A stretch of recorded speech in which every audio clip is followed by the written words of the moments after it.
It was winter. A thick blanket of snow lay over the island of Sodor. All the engines were busy carrying passengers and goods from station to station.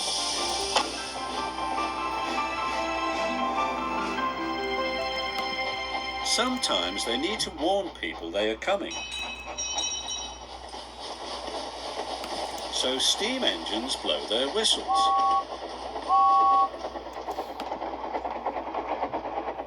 And diesel engines sound their electric horns.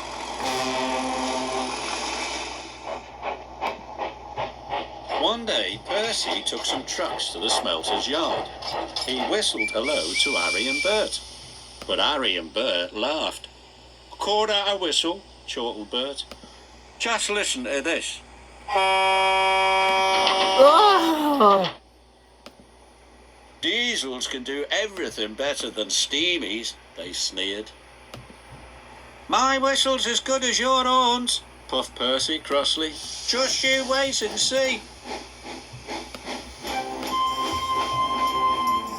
Percy practiced loud whistling. He blew louder and louder and louder. At last he was ready to surprise Harry and Bert. Later, Percy went back to the quarry.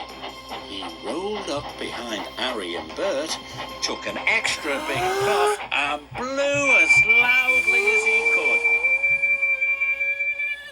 Harry and Bert were surprised. "I told you my whistle is as good as your silly old honky horns," laughed Percy. Good work, Bingo! Now that he had a super loud whistle, Percy couldn't wait to use it again.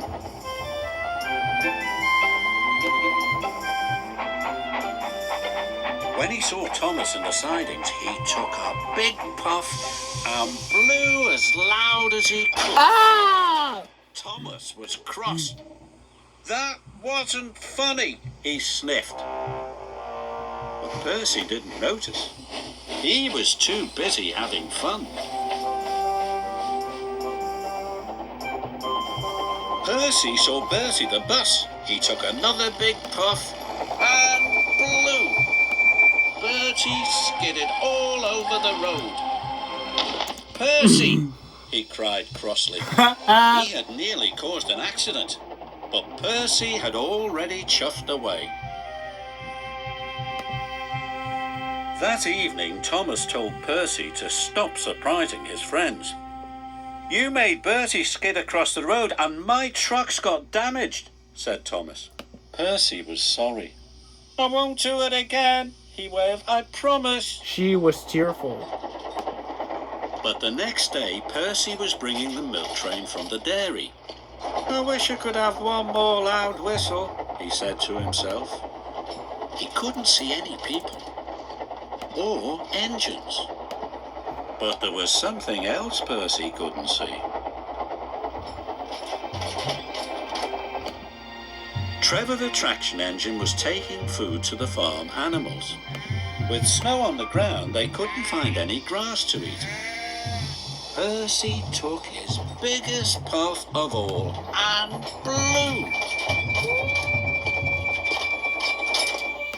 Ah! He was so surprised his trailer bumped into a pile of logs. A log fell off and rolled down the hill. Snow stuck to the log. It turned into a snowball. The snowball got bigger and bigger. Percy was enjoying himself until he saw the snowball. Ah! "Oh no!" cried Percy.